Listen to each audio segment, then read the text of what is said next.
And locks. Even the windows are in the bleeding ceiling. I suppose we did get out. How are we supposed to get past the sodding jailers, eh? Take me! Where to? For God's sake, girl, look, I just explained. No, take me! Get me pregnant as fast as you can! They can't hang you if you're pregnant, it's the law! Well, anything to do with the law is expensive. How much? How much you got? This. Go on, then. Ladies and gentlemen, sex as a dire necessity. A necessity my daughter will come to know all about. Excuse us, ladies and gentlemen. Talk amongst yourselves.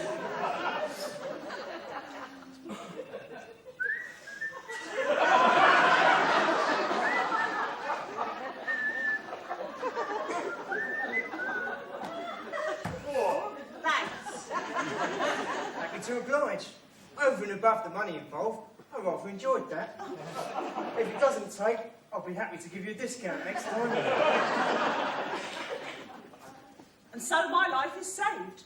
But while I was pleading for my belly, they commuted my sentence to transportation. Apparently they need labour in the colonies. Praise be to God! Amen.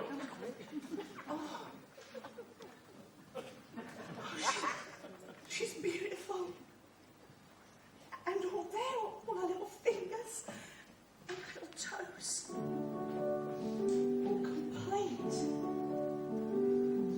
Sleep, my pretty, but oh, for pity, never ask who it was gave you birth. The moon shines pale and the cold winds wail, and I must sail to the ends of the earth. So guard your virtue from those who hurt you. Keep your foot from the slippery slope that leads to sadness, grief,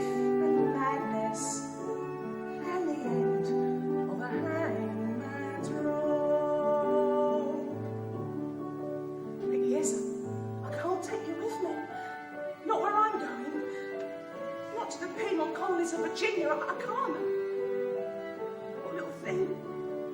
You're going to have to fend for yourself. To go may grieve me, but please believe me, none can show better reasons than I. Who will guide you, stand beside you, watch you grow as the seasons go by. God above me, if you love me, keep this child in the light of your home, and keep her safe, and keep her always, keep her from the hangman's rope. Here's a note to pin to you, see? Look after my baby, Elizabeth Wright.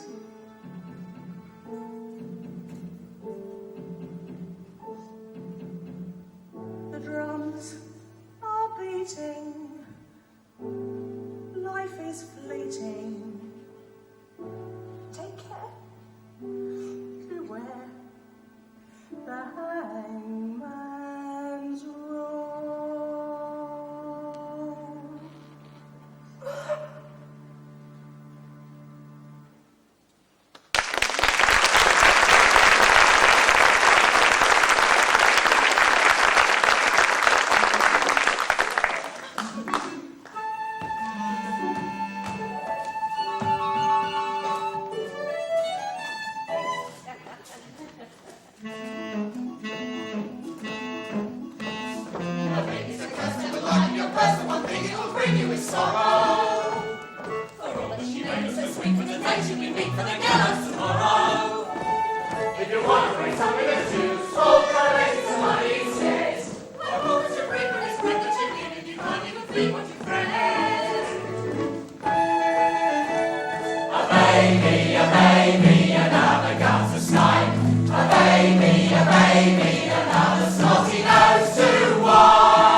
Nurse and revolting.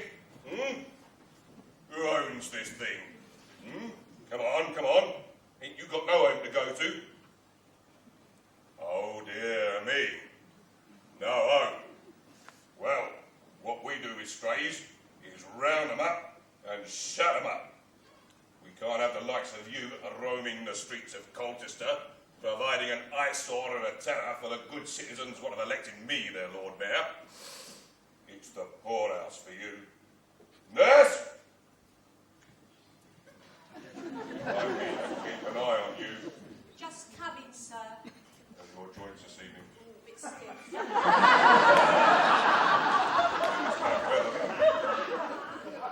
Now then, nurse, take this thing, humanise it, clean it up, make it presentable, and inculcate it with some manners. Book.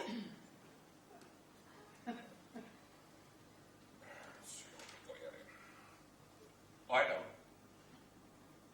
1 child. Sex. It's a girl. Female. Age. Ooh, about 5. 5 years of age. Name? Got a name, have you, darling? Oh, got it in writing, have we? Let's have a look then. Look after my baby, Elizabeth Wright. Elizabeth Wright. Right, well, nothing right about you so far, is there? See if we can't get it right in the future.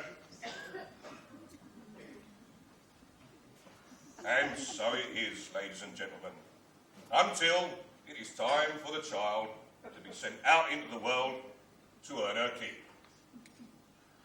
Nurse!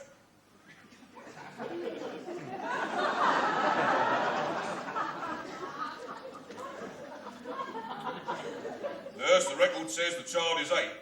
Why ain't she working? I told her. We all have to work, child, so you'll have to go. But crying and a weeping and a clinging to me, she was. Please, kind nursey, don't want to go into service and do dirty work and be a dog's thingy, cleaning and peeling potatoes and getting all greasy and smelly and horrible. Stop feeding her. And telling her she loved me and didn't want to leave me. Oh, love you, nursey, don't send me away, please. Well, there's no money. They won't work you too hard to start off. Oh, they will, and they'll beat me, the maids will hit me black and blue, and they'll get me to scrub, and I'll have to scrub all the floors.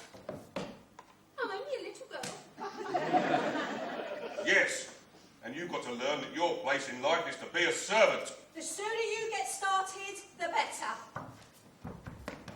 Don't want to be no servant. Don't know what else you think you'll be.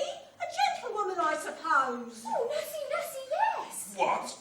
A gentlewoman. A ragamuffin turned gentlewoman? Want to be like that gentlewoman nursey knows. She sits in the window and mends the lace and washes the ladies' cap. She does it all.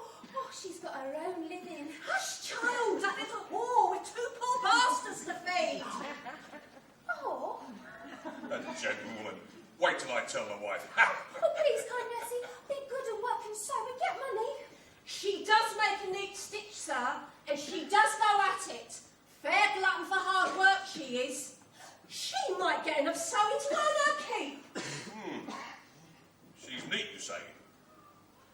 Well now, the wife's looking for a little seamstress. She likes to combine practicality with charity. You can keep her.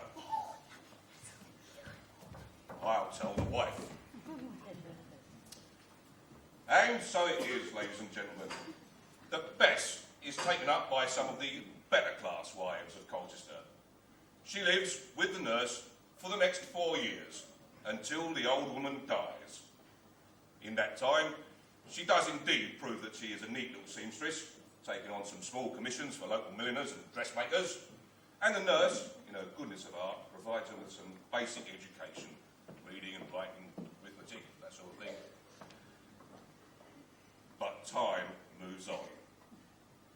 Well, miss, the good citizens of Colchester have done what they can for you now.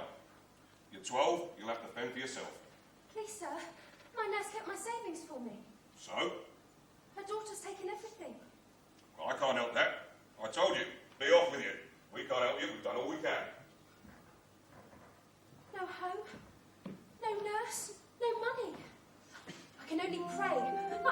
taught me.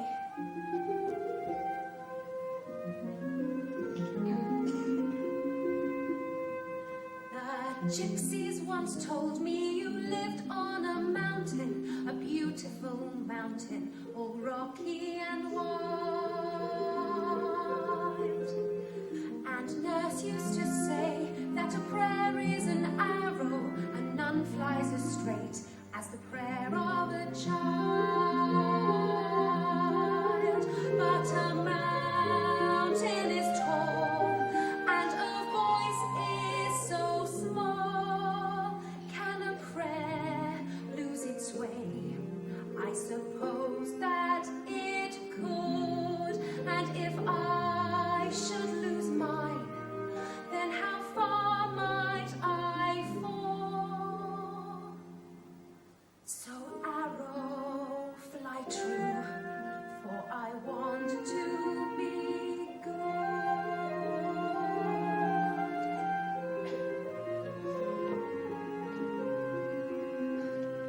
I've wandered the streets and I've searched for my mother in each gentle face that I pass on the way. And God make me brave, so I'll go on believing. Perhaps if I'm good, I might find her one day. And somehow I know, though she left long ago, she'll be tender and kind, like a real mother should. And we'll both be so happy. Oh, let it be so. I'm trying so hard, and I want to be good. So if you can hear me, I beg you, be near me. The world is so wicked, but God make me good.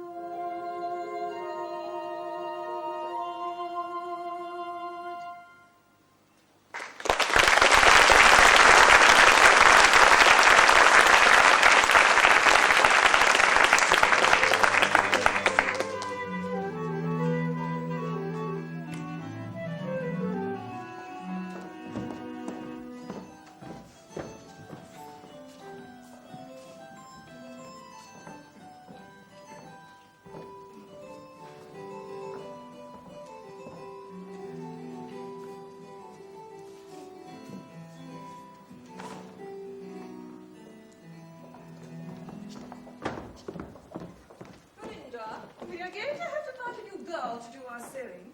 The poor house nurse has died. That child is gone. Gone? Has she died too, Mamma? No, but the poor house guardians want to keep another maid as there. But I liked her, Mamma. A dear little thing, wasn't she? She was my best friend. Truth is beauty, child. No need to let sentiment overrule it. She was only a maid. Mamma, you know you promised me a pony. Well, couldn't I have a maid instead? Corinda, at moments like this, I am proud to be your mamma. And so it was that I became Betsy's fairy godmother. And by the time she was 50, we looked upon her almost as a part of the furniture. And the family, I mean. Mamma, look! Betsy is so clever. She can sing nearly as well as I can, and does. And I'm sure she could play the spinet if only she had one to play. And she can speak better French than me, really, because I do hate to roll my R's as she does and my moth face as she does. Can she be in our picture, please? In our family portrait? She can sit at my feet. Well, you would look grand. There aren't many girls who are painted with their own maids. The Constable family portrait will be a picture to remember. Concentrate, heads up, shoulders back, stomachs in. But remember which is your best profile. My arm aches. My younger son, Robert. Smile, Robert. Let no one know the agony of creation. And it stinks. Suffer, my son. We are all suffering. I'm not. I could stay like this forever. Betsy, sit. Chin up, Chin up, chin up, chin up. chest in, Chest in, chest in, chest in. Don't say, Don't sag, don't sag, don't sag. Don't grin. Corinda. How her eyes do shine. How can I look and throw so virgin flesh, so young and fresh? What more could an artist need, sir? I must make her mine, for I am an artist also. Of pleasures lush and lovers toil, cheeks that blush and limbs that coil, to dip the brush in sweeter oil. A masterpiece indeed, sir, so innocent and chaste, pretty little waist, never been embraced, and never had a taste of Cupid's fun. Oh, what endless rapture would echo in my heart, if I could but capture Betsy with my art, the burning colours of desire. Oh, my elder son Cyril, oh, how very noble and indeed Roman you look, Cyril. Corinda must take the credit. It was an inspired idea to have Betsy in our picture. I don't think so. We shall be like the Hurley family, attended by our own seraph. Betsy is an angel, and when she blows her trumpet, we shall all float away on a pink cloud. Don't be so foolishly sacrilegious, Cyril. He is a fool. My daughter's spoiled. But he's white for once. Back straight, Back straight, back straight, back straight. more lift, More lift, more lift, more lift. less gut, Less guts, less guts, less guts. mouth shut, Mouth shut. mouth shut. Oh, A fever dimmed my eye, and Betsy alone can cure it. Let mother cry, I swear that my resolve will never falter. To lose to wear our prize, oh how could a man endure it? With such fair game, then come what may, the hunter's aim should never stray, to catch and tame his dainty prey, and lead her to the altar. She's a commoner, it's true, she hasn't got a sou, but it's Betsy I shall woo, for the treasure I pursue with its own delight. I will be the hound and she will be the hare. Think of all the boundless pleasures we will share, the languid pleasures of the night. Yes, Mama. chin up, Chin up, chin up, chin up, chin up.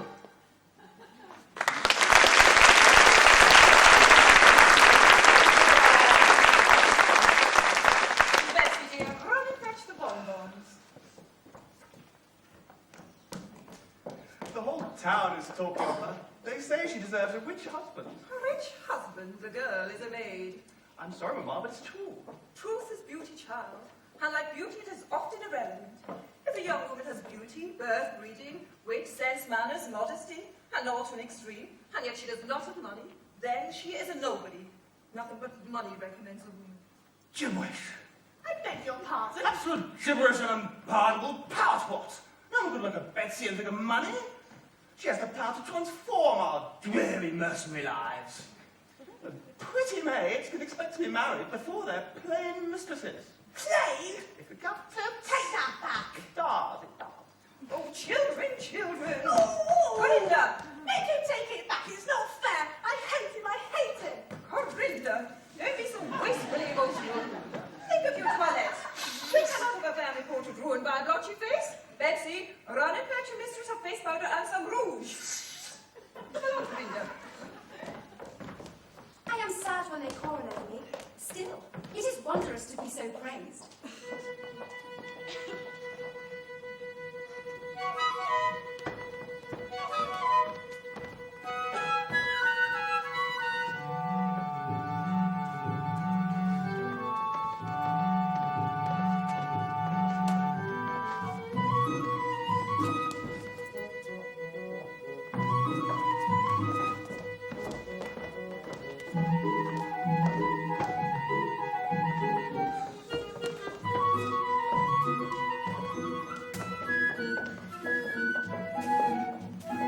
Mend the stockings and their gowns and clean the shoes and fetch the food and drink and make the beds. Run her bath and get her gloves and do her hair and sew the hem she trod on yesterday. Light the fires and air the room and feed the cockatoo, the horrid cockatoo that pecks my hands and scrub the floors and wash the clothes and empty out the slops and sometimes sit and dream of love. Remember well, a maid's a maid, and only made to serve. And made to put on maidens' airs will get what they deserve. Remember well, a maid's a maid, and only they deserve. And make a put on maidens and will get what they deserve. Look at her. She's an angel.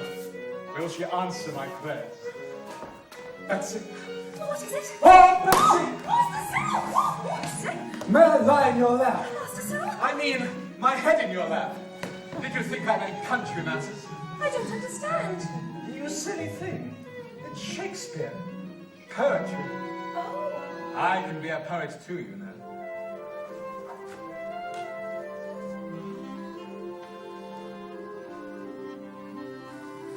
Come with me, babe. Our meeting's clandestine, yet still we may rest in the arbor of love. Don't be afraid. The angels delight into souls that unite in the harvest of love. Some we figure it will be our seems but the hour, and it's ours for eternity, never to fade, but stay as a token of vows left unspoken, yet ever obey. Betsy, I love you. There. Oh, now you're teasing me. No, I'm in deadly earnest. Never been more serious. I tried to weave a poem around your name, but I couldn't. Words deserted me. I just had to blurt it out. Oh, forgive me, Betsy. Oh, but there's nothing to forgive. But there is. I should never have embarrassed you by telling you of my love.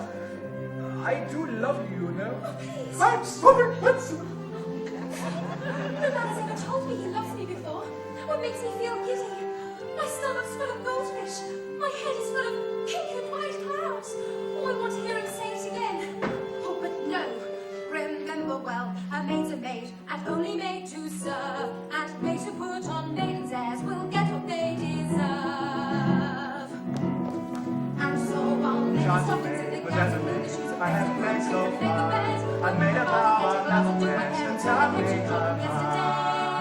Remember well, Enchanting a maid maid's a maid, was ever made. and only I haven't made so far. I've made a vow I'll never rest until I make her mine. Robert, Mama wants to apologize to Corinda.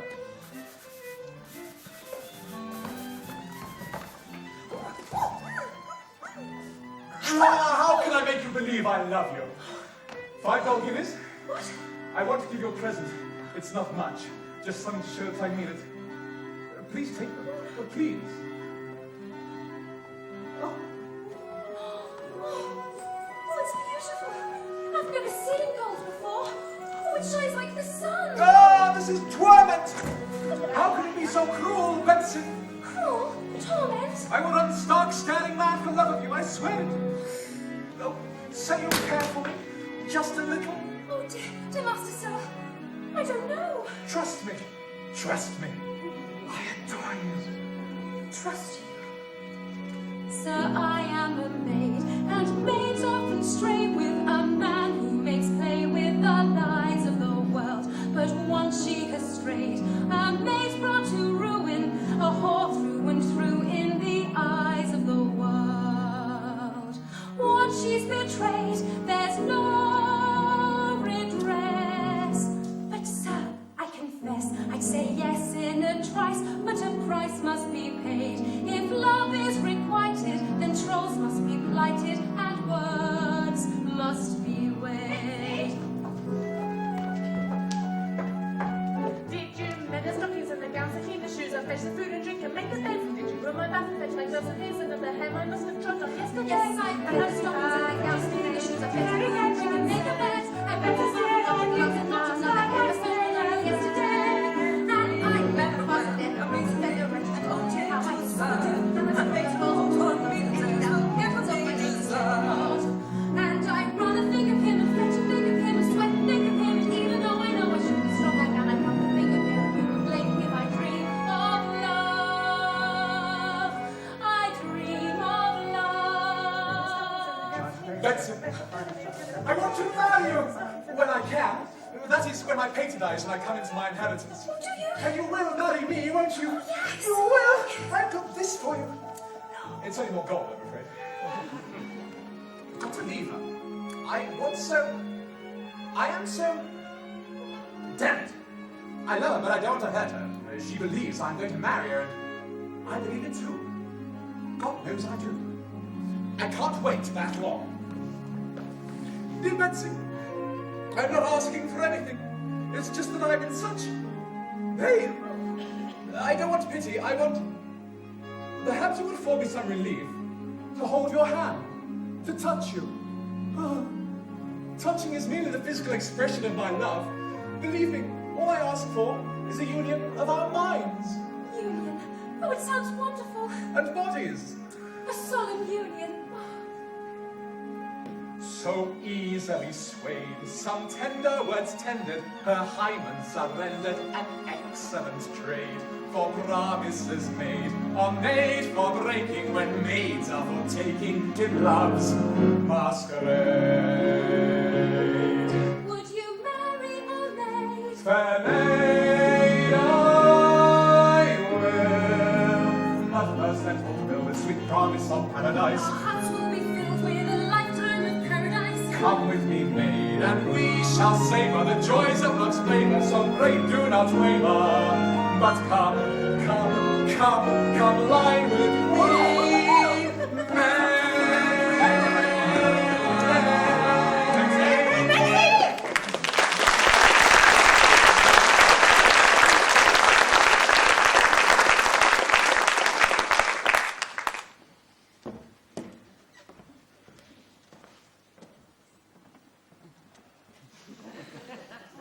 Oh, believe me, Betsy.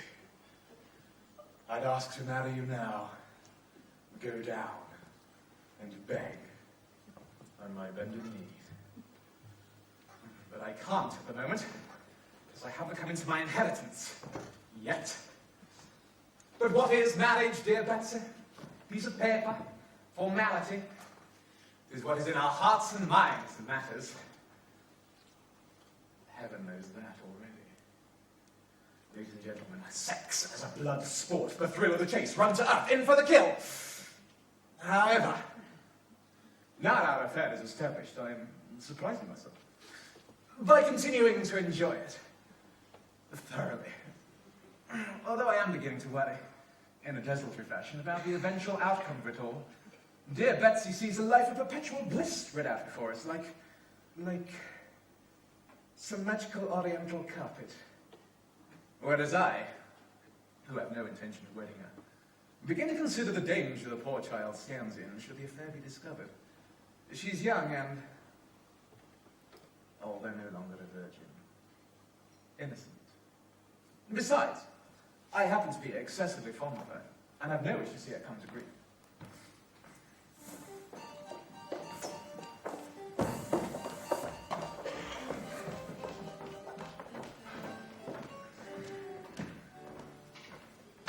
That rabbit stinks, brother. Yes, it is fairly well hung. Aren't we all? Boys, present those profiles. Mamma, I have a confession to make. The church is a place for confession, Robert. But I can't wait for church. I'm madly, passionately in love. Oh, not before lunch, dear, please. But Mamma, I've made up my mind. All I want is your permission to declare myself. Robert, I shall tell you when you're in love. It is a parent's duty to ensure their children marry the right woman. But that's it exactly. I love the white woman. Robert, who exactly are you talking about? Betsy, Mamma. Oh, of course. Betsy Wright. Betsy? Maid? Oh, this is ghastly. Betsy, is this how you repay me? Robert, I am not having you married to the great unwashed. I mean, as a maid, you do well to remember that, Betsy. It's not fair. Oh, indeed it is not. I was so hoping to get this wretched portrait painted, and now I find I shall have to retire to my room with a headache. Come along, Corinda. I should not be requiring your services at the moment, Betsy. What did she mean? Dear Betsy, may I speak with you? No, I can't. A word with you, brother. Robert, in love with me? What will Cyril think? He'll think I've been a flirt, and I haven't. Well, Betsy, my love, you seem to have only made quite an effect on my dear brother. Don't tease. Poor man. It has nothing to do with me. I've done nothing to encourage him. I know. But it does make things devilishly difficult for us. Oh, you'll have to tell him about it, Cyril. Yes. You saw how Mamma reacted, though. Oh, she was horrid. I know, but it would have been 10 times worse if it had been me. I mean, I'm the eldest, the son of heir. Dear Cyril, we will have to be very brave. Disappointment might even kill her. Cyril, My sweet. do you love me? You know I do. Haven't I proved it 1,000 times? And even now. But it's because I love you. I think it'd be best if you married Brother Robert. But I can't. I'm married already. Who to? To you! Oh, we have said it again and again. Husband and wife and everything but name. Yes, but that's the ticklish bit. We cannot be legally married for fear that Mamma disinherits me, so... I won't marry Robert. I'm afraid you must, Betsy. And furthermore, I must ask you to put in your memory everything that has passed between us. I freely release you from any promises you may have made to me, and I fully expect you to do likewise. But we are married. Pay attention, Betsy. I have to work extremely hard to persuade Mamma to allow this wedding, and I expect your cooperation. I'll tell her. If you do that, you'll be thrown out into the street, and your reputation will be utterly ruined!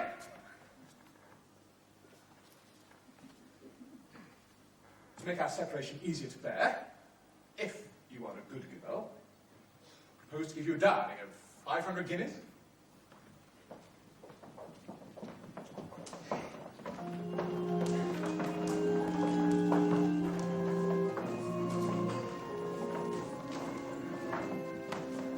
Love made her rich, but she traded too deeply. The future she banked on was only a dream. For now she can see that his credit was worthless, but the promise he made her he'll never redeem. The interest on sin is a few golden guineas, and gold may be bright, but it's cold to the touch. Their bonds were invalid, their books never tallied. He loved her a little, she loved him too much.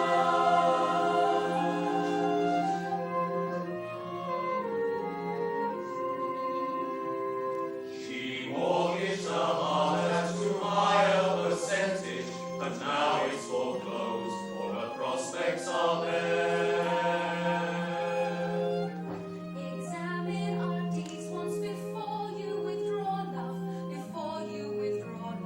and bank it elsewhere. Goodbye, Betsy. The sum of his healing was mere double dealing. He squandered her birthright and plundered her trust. Now that too is lost, for I've learned to my cost what seems to be priceless may only be dust. So God grant your pardon if my heart should harden, if I cannot be good. Then I'll be what I must.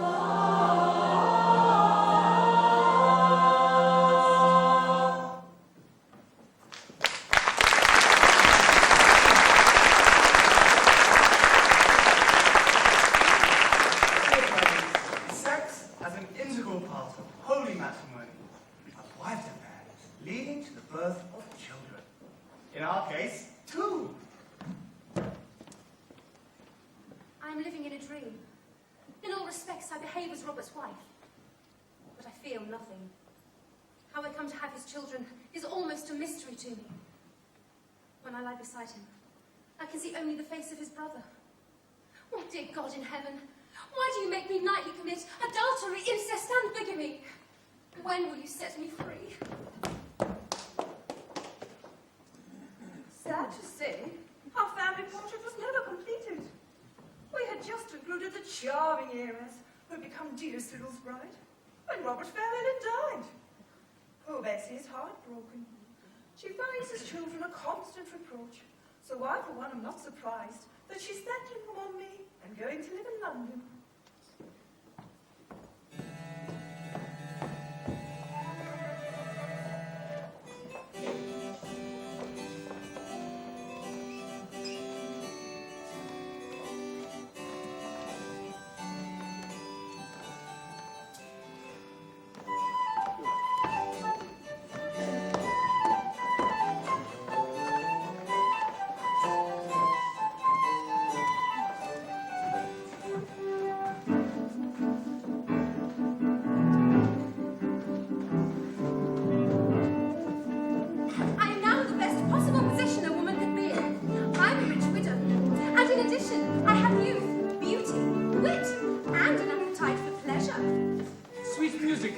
divert ourselves today?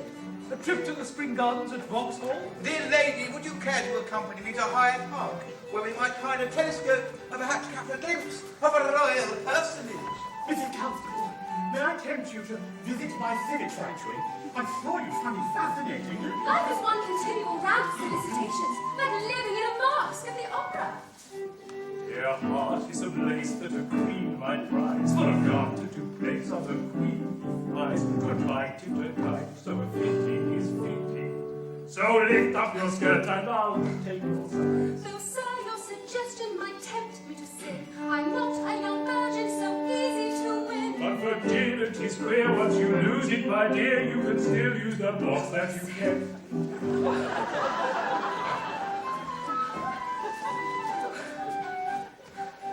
Mrs. Constable, can I implore you to accept this sample of my finest perfume, produced from the musk gland of the civet cat at my aforementioned civet factory?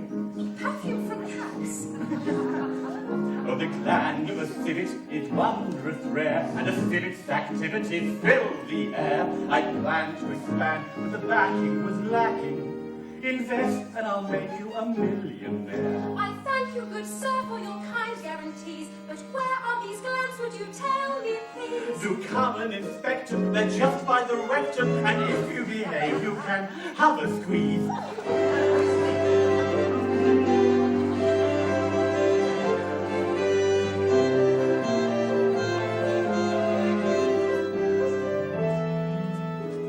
If you go with his gent, then his bed he'll propose. If you follow his scent, you'll be led by the nose. So I'll press my own suit with this good honest fruit. I'm a man of few words and no fancy prose. My lace is the apron you wear when we wed. My scent is the perfume of freshly baked bread. Don't go with these dregs with their brains, with their legs. Bring my apple to chapel, wed me instead. No, no, take me. Take me instead. No, no, take me. Take me. Take me. Take me. Take me. Take me. Take me. Take me. Take me. Thank you. The choice is a hard one, I have to confess. My hand up the civet, or yours up my dress. No, I think on reflection I've made my selection. Security's best, sir. The answer is yes.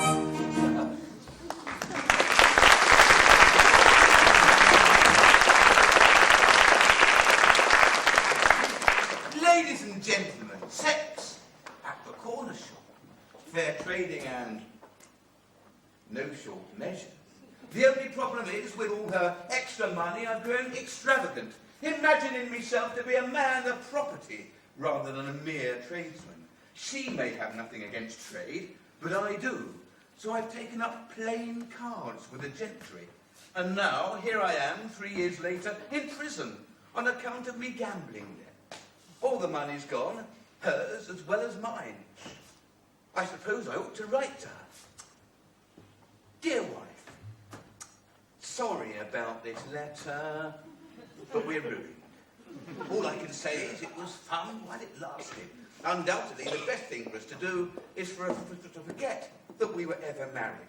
Take anything and everything you can pawn from the house and take it quick. It won't amount to much, but it's the best I can do in the circumstances. If I can get out of this hole, I'll flee to France and never return to England. So farewell, dear wife that was, Henry. P.S. Please kiss the mole on your right breast for me. Well, she was an attractive woman. Know what I mean? Since my husband has left bills all over the city, I'm changing my name to Moll Flanders. And I'm going to live in the Mint. The Mint is an area comprising of 2 or 3 mean, foul-smelling streets, where debtors and degenerates are protected from prosecution, provided they do not venture beyond its boundaries. Oh, it is a hellish place, full of Misery.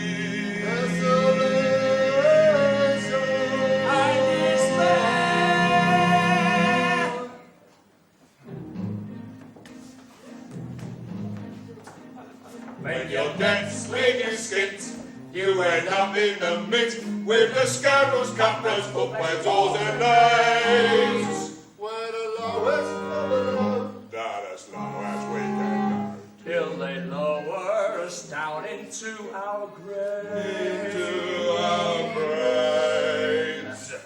can. I'm always at the table. I drink. I'm always under the table. I fornicate! On the table, under the table. I'm not choosy, really. Well, a gambler likes to win. And a drunkard likes his gin. And a man like me likes anything that moves. But my horse can't down the gills. And me liver's up the spout. And my only willing partners now have hooves.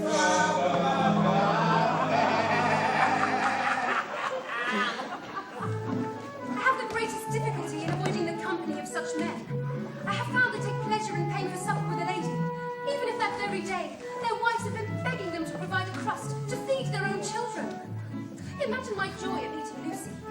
Lucy is a young widow who feels as I do about our neighbours. We are lonely widows. Her husband was captain of a ship, lost at sea with all their fortune, and I had lost mine. To be sociable. We are a pathetic sight.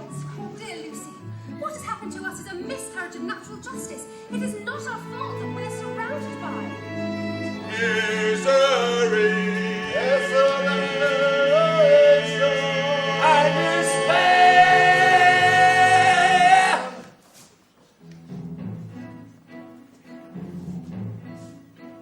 When your debts leave you spent and you end up in the mint, you know you've reached the bottom of the hole. When you're ready to every scum, there's a simple rule of thumb. You're no better than the company you keep. You're no better than the company you keep.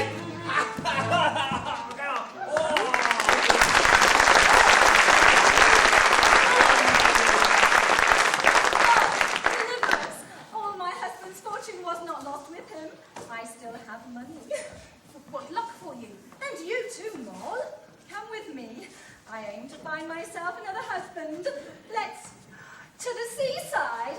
I fancy another sailor. Come, what do you say? A pair of sailors. A pair of sailors.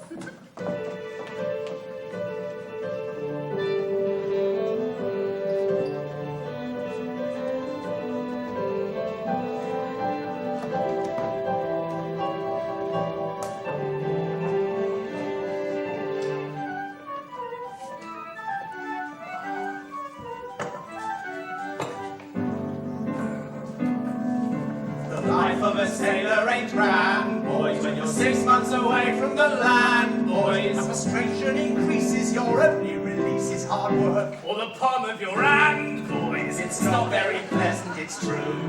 But then what's a poor sailor to do? And ashore what's even worse is the feel of your empty purses. But why bother with empty curses if he marries the right sort of girl? A sailor can live like an earl.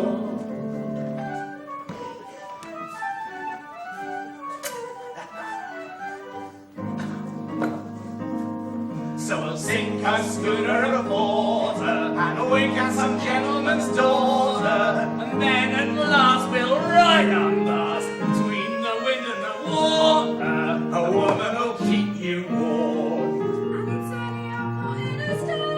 But poken though we may, mates, they'll never be more than playmates if they can't pay their way, mate. For we'll take any woman to bed, but it's only the wealthy we wed.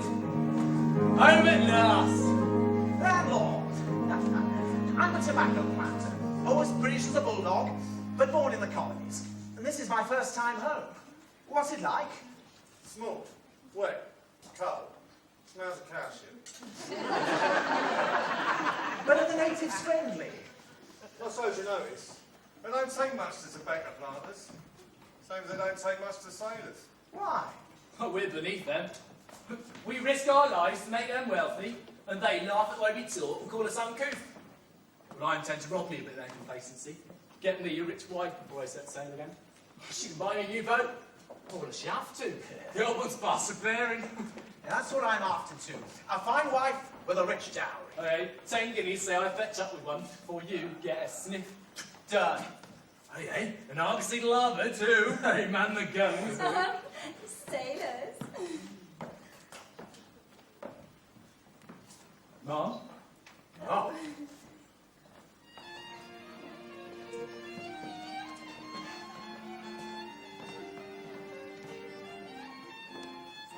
I find the seafront so stimulating, so close to the elements.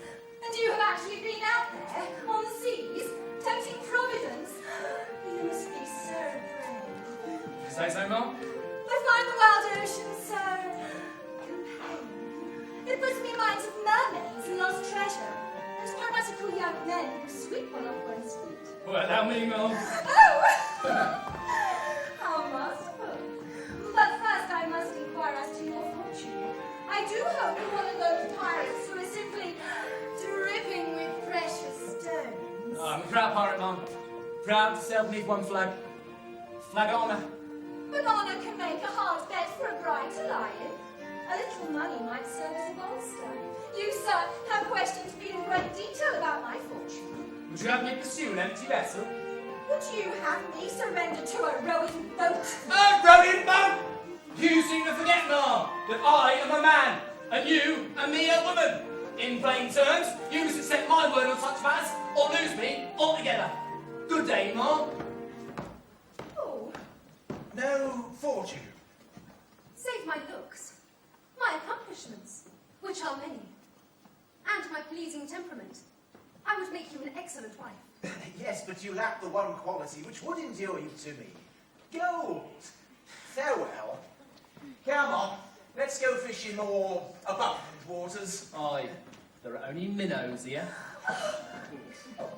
They would marry pigs if pigs had golden snouts. Without a dowry, I shall never get a husband. And it is the dread of every woman to be without a husband and without the means of getting one. And a single woman has the same value in society as a single shoe in the water. He's gone! My one and only true love's gone! True? Since when was any man true? A man is like a lapdog, so charming when he begs, but all he really wants to do is lie between our legs. He'll promise to be faithful and never think to stray, yet he'll sniff at any bitch on heat he passes on the way. It's a topsy-turvy world, my friend, as any fool can see, when you and I are chained for life, and all the dogs run free. Probably I'm not to be bested by lapdogs. Lucy, are you sure you want him? I shall die unless I marry him. Well, suppose you run a shop. But I'm not going to run a shop. Are you mad? I hate tradespeople. Oh, no, listen. Suppose you ran a bank, and a customer came in asking for credit. Would you give it to them? Well, that would depend upon his reputation. And if it were bad, what would you call him?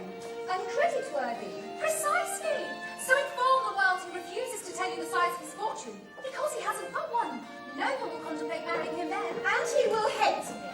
Well, not when he finds he can't get a wife elsewhere. He'll swallow his damned honour and come back to you. And in any case, I'll do it for you.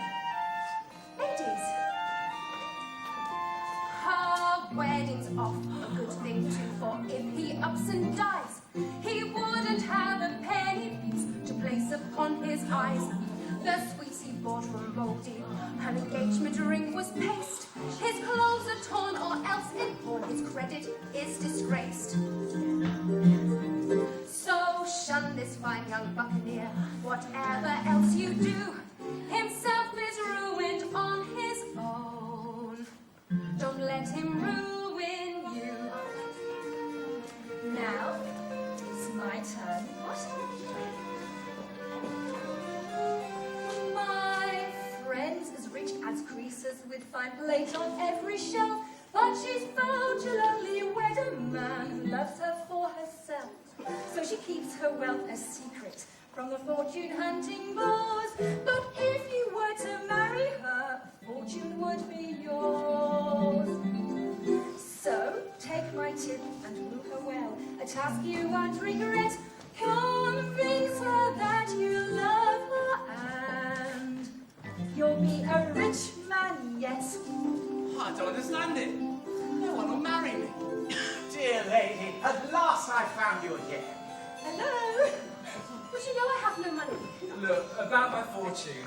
I don't care about the money. I'll follow my heart. To cut a long story short, several moonlit walks, a multitude of sweaty hand-holding, and several gruesome heart-rendering sights later. Will you marry us? Yes, we will. We took a tip and moved them well, a task we don't regret. We convinced them that we loved them, and we'll both be rich men. They think they're rich men. We'll both be rich men, yeah.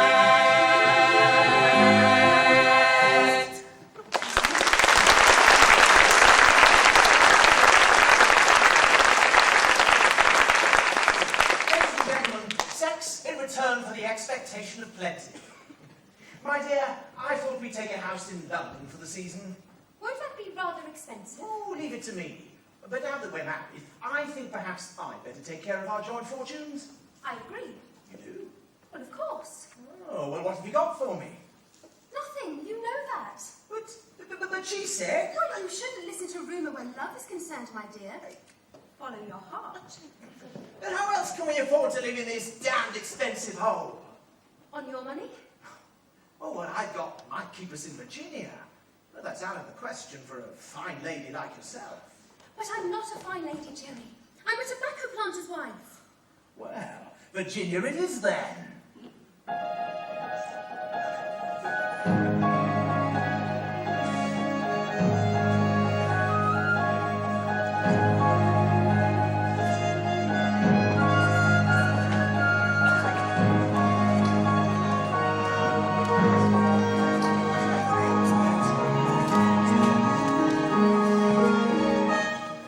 Now destiny has entwined us, we're leaving our troubles behind us, to its past the shores, to the jingle shores, where nothing will ever remind us of the predators at the door. And we'll never go back anymore. A new life will begin there, and a fortune we will win there. For everybody that's been there since the new world is dripping with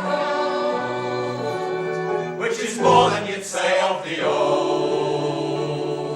We're sailing to Virginia, sailing to Virginia.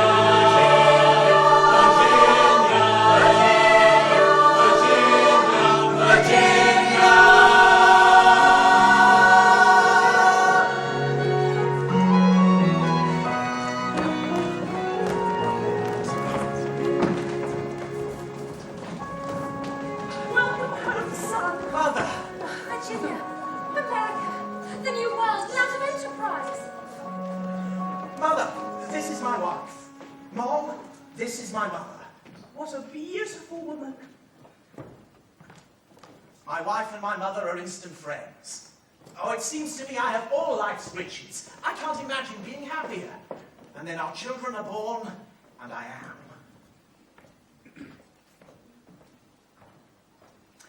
I am like the morning glory. The days pass so sweetly, I never want my petals to close. At last, I have a friend, another woman to sit with in the evenings, to laugh and chatter and gossip with. He bought me, you know. My husband. We used to laugh about it later, but he did.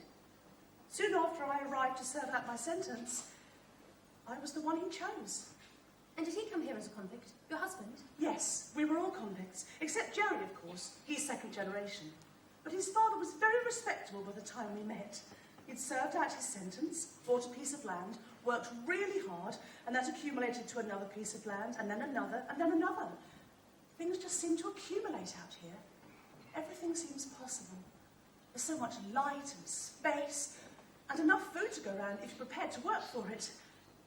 Bit different to London, eh? Yes. Do you ever miss it? No. No. No, I could never go back there. Not now. Too many bad memories. Court. Prison. Fear of the gallows.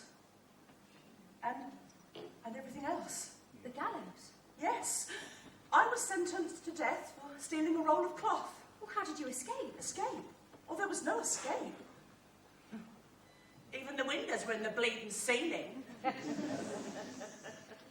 No, while I was in jail, a man got me pregnant. Couldn't hang you if you were pregnant, you see. I've lived with the guilt ever since. Oh, you had no choice. What else could you do? I could have taken her with me, but I thought... I don't know what I thought. I thought maybe she'd have a chance of a decent life in England rather than sailing halfway across the world with me on a convict ship. May God forgive me. She was a beautiful little thing. All I left her was a note. Can you remember what you wrote? Look after my baby, Elizabeth Wright. How did you know that was my name before I was married?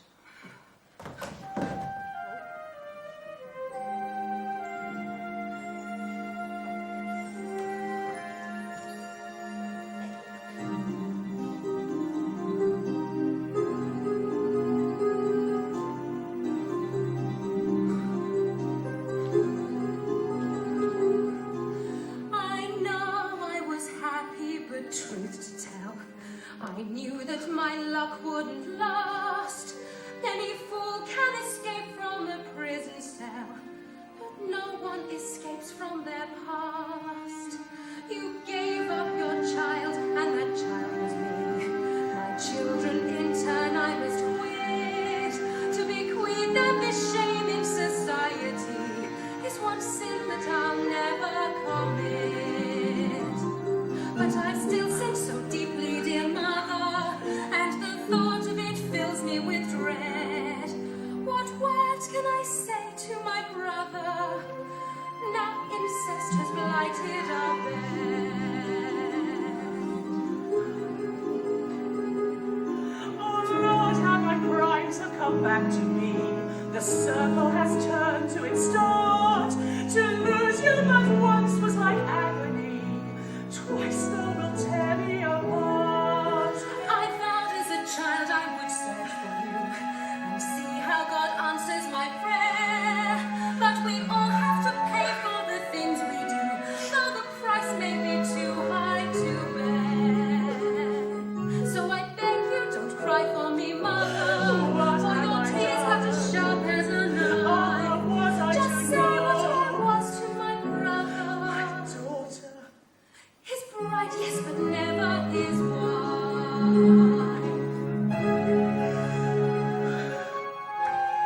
Moll, is this true? That you're leaving, say it's not true. If you leave me, it will kill me. Oh, Moll, I love you. My love, kiss our children. I should die to This hurts more than you know. I love you. Our marriage was cursed, but I love you. You will drive me to So madness. If you leave, it will kill me. I beg you, don't go.